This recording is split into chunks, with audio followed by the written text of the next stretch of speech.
7 स्थान शिवलिंग के बताए हैं जहां पर भूल से भी अगर कोई चंदन की उंगलियां लगा देता है। 7 स्थान ऐसे हैं जहां चंदन की मात्र उंगलियां लगा देने से ही शिव पितृलोक के पितरों को मुक्ति प्रदान करके वैकुंठ लोक का निवास दे जाते हैं। 7 स्थान, और वो 7 स्थान जो चंदन के बताए गए। पहला, भगवान देवादिदेव महादेव के शिवलिंग पर चंदन का लेपन। समझ लेना जरा बहुत अच्छे से। आपको लगता है स्वप्न में कोई मुर्दे दिख रहे हैं, या कोई जल रहा है, या कोई मर रहा है, या कोई चला गया है, ऐसा भय लगता है। बच्चों को मानी भेजूंगी ऐसा हो जाएगा, पति को मानी भेजूंगी ऐसा हो जाएगा, कोई हमारे कोई गलत तो नहीं कर रहा है, आपको लगता है। 7 स्थान चंदन के बताएं महाराज। पहला शिवलिंग।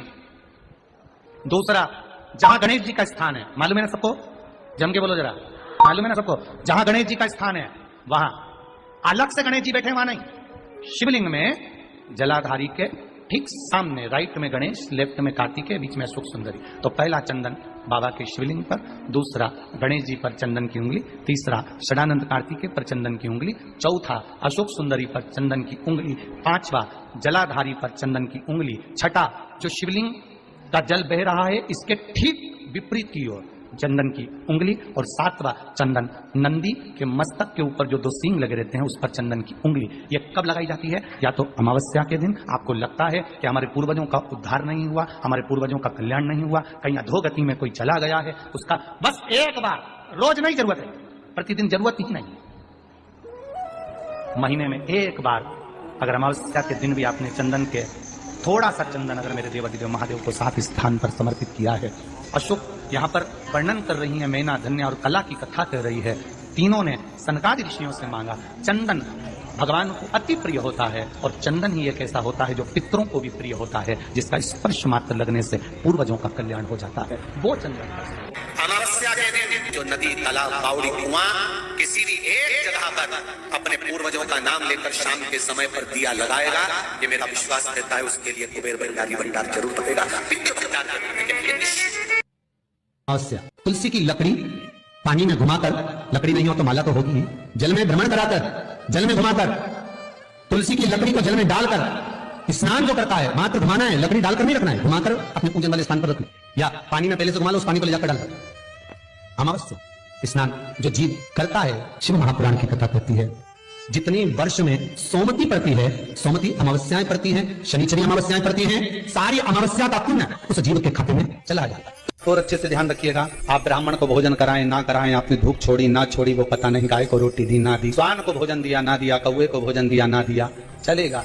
पर अमावस्या के दिन, उस दिन प्रदोष काल में, प्रदोष के समय पर, शाम के समय पर जाकर किसी भी नदी, तालाब, बावड़ी, वहाँ कहीं ना कहीं जो आपके पास में हो, वहां पर एक घी का दिया, पत्ती का मुंह दक्षिण की ओर कर अवश्य जलाकर जाना, सारे पितृ दोष समाप्त हो जाएगा। निवेदन है, माताओं से निवेदन है, मान लो आपको कोई ब्राह्मण देवता ने कहा कि आपके यहाँ पितृदोष है, तो आपको घबराना नहीं है कि महाराज जी मुझे क्या करना पड़ेगा। पितृदोष है, एक चावल का दाना घर में से लीजिए, हथेली पर रखिए, पानी का जो मटका होता है, हंडा होता है, पानी का जो मटका है, हंडा है, जहां पर रसोई घर में तुम पानी रखते हो, उस हंडे के पास में, मटके के पास में उस चावल के दाने को लेकर जाइए, अपने पितरों का स्मरण कर स्वधा स्वधा स्वधा स्वधा स्वधा 5 बार बोलकर शंकर भगवान के शिवलिंग पर, तुम्हारे घर में शिवलिंग हो तो घर में, और अगर मंदिर में शिवलिंग हो तो मंदिर में, उस चावल के दाने को चढ़ा दीजिए, ऐसा भी पितृदोष होगा, समाप्त होगा।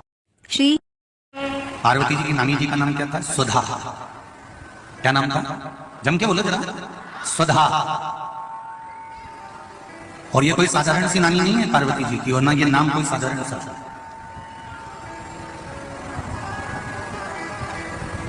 ये वो स्वधा है जो पितरों की धर्म पत्नी है, और पितरों की धर्म पत्नी है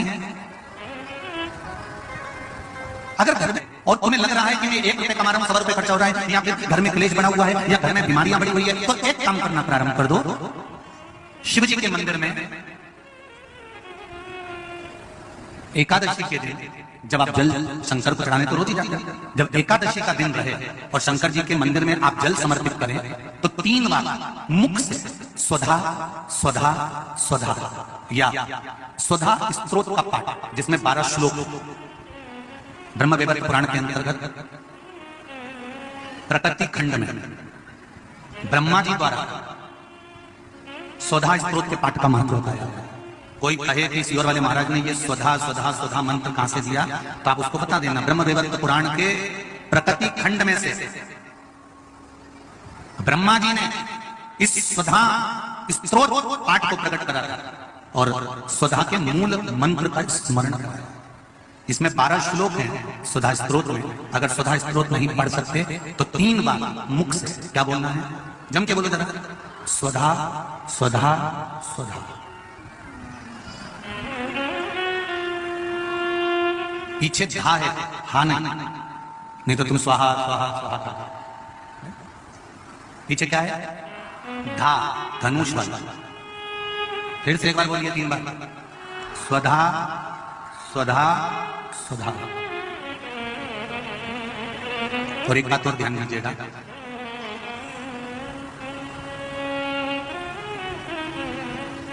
यदि कोई बुद्धि से विकलांग, विवेक काम नहीं कर रहा,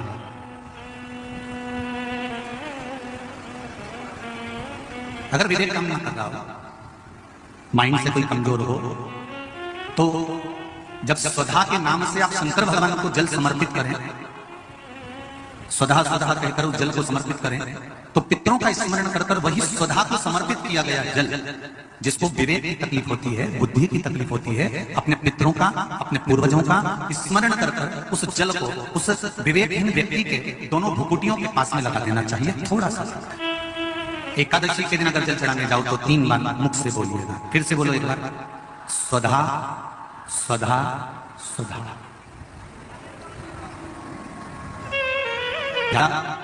पितृदोष हो, ज्यादा तकलीफ चल रही हो, बहुत ज्यादा कष्ट में हो, तो शिव मंदिर में बैठकर या घर के मटका परिंदा या पूजन वाली जगह पर बैठकर 12 श्लोक का सुधा स्त्रोत का पाठ भी कर सकते। ये पार्वती जी की नानी थी सुधा, जो भगवान शिव का अभिषेक करना, पूजन करना, अर्चना करना, मंत्र जाप करना, स्मरण करना, नित्य प्रति शिव पूजन में डूबी रहना, इनका एक ही काम थी। पितरों की पत्नी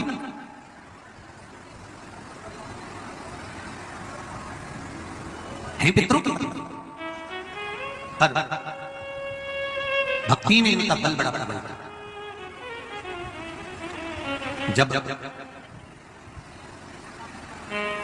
मैनावती के गर्भ से गंगा मैया का जब प्रागट्य हुआ था और प्रागट्य होने के बाद में संतान आगे नहीं हुई, तब माता मैनावती ने स्वधा माता से पूछा था कि माँ मेरे गर्भ से और संतान नहीं हो रही। तब स्वधा ने उनको शिव आराधना का भाव बताया था। तब मैनावती के गर्भ से पुत्र हुआ था जिसका नाम मेनाक पर्वत हुआ था। मेनाक पर्वत के होने के बाद फिर मैनावती के गर्भ से एक बेटी का जन्म हुआ था जिसका नाम माता पार्वती थी।